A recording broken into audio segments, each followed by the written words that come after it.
बाबर आजम की हालिया जो परफॉर्मेंस है बिग बैश में वो कोई इतनी अच्छी परफॉर्मेंस नहीं है और मोहम्मद रिजवान के साथ जो बिग बैश में हुआ वो हमारे लिए बाइस शर्मिंदगी है। इस दफ़ा हमारे प्लेयर्स के लिए स्पेशली बाबर आजम, शाहीन शाह अफरीदी और मोहम्मद रिजवान के लिए जो बिग बैश था वो एक डरावना ख्वाब साबित हुआ है। बाबर आजम जो उनकी परफॉर्मेंस थी, अगर फेयर एनालिसिस किए जाए, अगर फेयर सिलेक्शन कमेटी हो तो मैं समझता हूँ कि उनकी T20 क्रिकेट में शायद जगह नहीं बनती।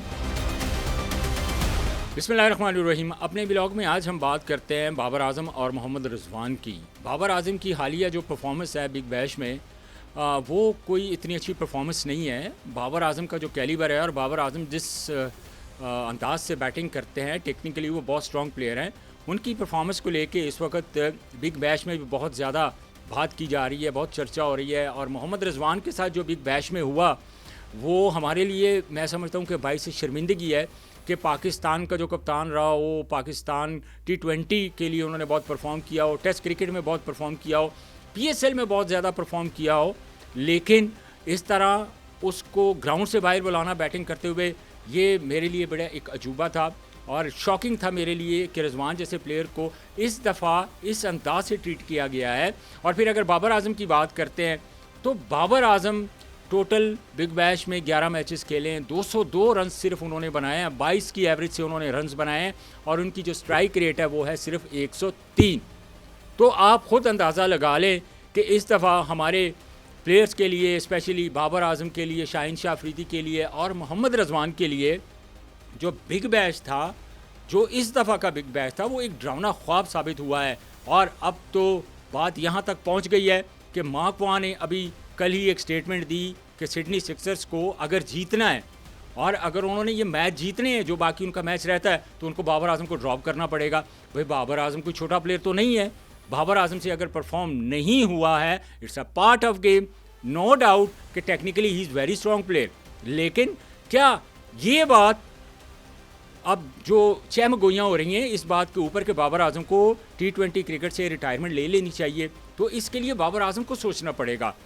पहले बात की जाती थी जब बाबर आजम को टीम से ड्रॉप किया जाता था तो स्ट्राइक रेट की बात की जाती थी कि बाबर आजम का जो स्ट्राइक रेट है उसको बेहतर करेंगे। जो हमारे पाकिस्तान टीम के कोच हैं माइक, उन्होंने कहा कि अगर बाबर आजम ने टीम में जगह बनानी है तो उनको अपना स्ट्राइक रेट बेहतर करना पड़ेगा। जबकि 11 मैचेस वो खेले हैं बिग बैश के और 103 की उनकी स्ट्राइक रेट है, जो कि जाहिर है वो जो एक्सपेक्ट कर रहे थे, जिस तरह माइक ने कहा था कि इनको स्ट्राइक रेट बेहतर करना पड़ेगा, तो वो स्ट्राइक रेट तो बल्कि पहले 28, 128, 129 थी, अब नीचे आगे स्ट्राइक रेट बिग बैश में 103 की हो गई। लेकिन आई वॉजेंट एक्सपेक्टिंग कि बाबर आजम जैसा बड़ा प्लेयर, जो जाहिर है कोई भी क्रिकेट हो उसमें उन्होंने अच्छा परफॉर्म किया हुआ है, माजी में बहुत परफॉर्म किया हुआ है, लेकिन हमेशा बात होती है कि करंट किसी भी प्लेयर की जो फॉर्म है वो कैसी चल रही है। क्योंकि अभी हम देखें कि जो हालिया सीज़न की हम बात करते हैं कि अभी ऑस्ट्रेलिया ने आना है पाकिस्तान 3 T20 मैचेस खेलने के लिए और उसके बाद पाकिस्तान ने वर्ल्ड कप खेलना है और वर्ल्ड कप खेलना है श्रीलंका के वेन्यूज़ पे।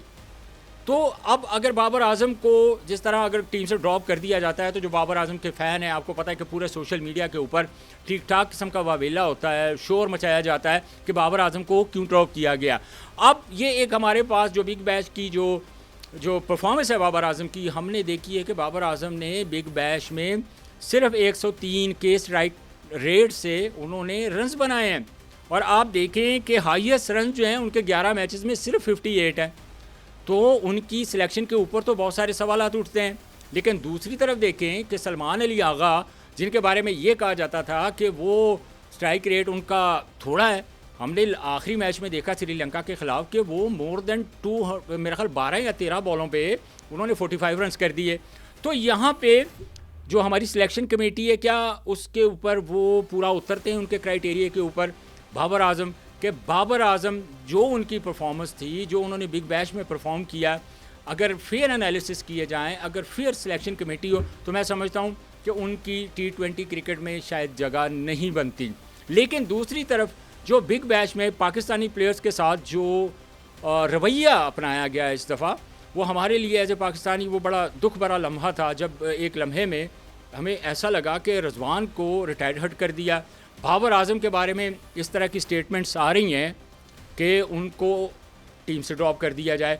तो नेक्स्ट टाइम मैं समझता हूँ जबकि शाहीन शाह अफरीदी जब खेल रहे हैं 2 या 3 मैचेस खेले और वो अनफिट हो गया और एक मैच के अंदर उनको बॉलिंग से रोक दिया गया।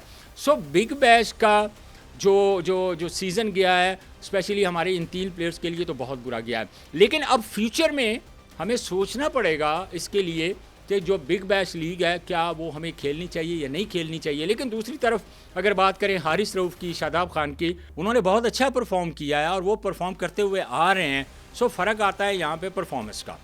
तो मुझे नहीं लगता कि नेक्स्ट सीज़न या जो आने वाला सीज़न है बिग बैश रिजवान को, बाबर को या शायद शाहीन शाह अफरीदी को शायद इनको साइन ना करे, लेकिन बाबर आजम को और मोहम्मद रिजवान को अगर उन्होंने अपनी 20 ओवर की क्रिकेट को कंटिन्यू रखना है तो उनको अपना स्ट्राइक रेट बेहतर करना पड़ेगा। ऐसे नहीं होगा कि अगर आपके पास अपॉर्चुनिटी है आप एशियन विकेटों के ऊपर रन्स कर देते हैं। सो लग तो यही रहा था कि जब श्रीलंका के ख़िलाफ़ बाबर आजम को ड्रॉप किया गया तो उनका बेसिकली हमारी सिलेक्शन कमेटी का ये माइंड होगा कि वो बिग बैश दुनिया की बड़ी लीग खेल रहे हैं, वहाँ पे परफॉर्म करेंगे, रन्स करेंगे, तो उसका जो एडवांटेज है वो हमें मिलेगा। वर्ल्ड कप में श्रीलंका में हमने मैचेस खेलने तो वहाँ पे हमें एडवांटेज मिल सकता है। लेकिन जो बाबर आजम की परफॉर्मेंस थी उसके ऊपर बहुत सारे सवालात उठ रहे हैं। सिलेक्शन के लिए अभी कमेटी बैठेगी, अभी टीम अनाउंस नहीं हुई, लेकिन टीम में वही होगा जिसने परफॉर्म किया होगा या जो परफॉर्म करेगा। आज के व्लॉग से मुझे इजाज़त दीजिए और अपना बहुत सारा ख्याल रखिए। अल्लाह हाफ़िज़।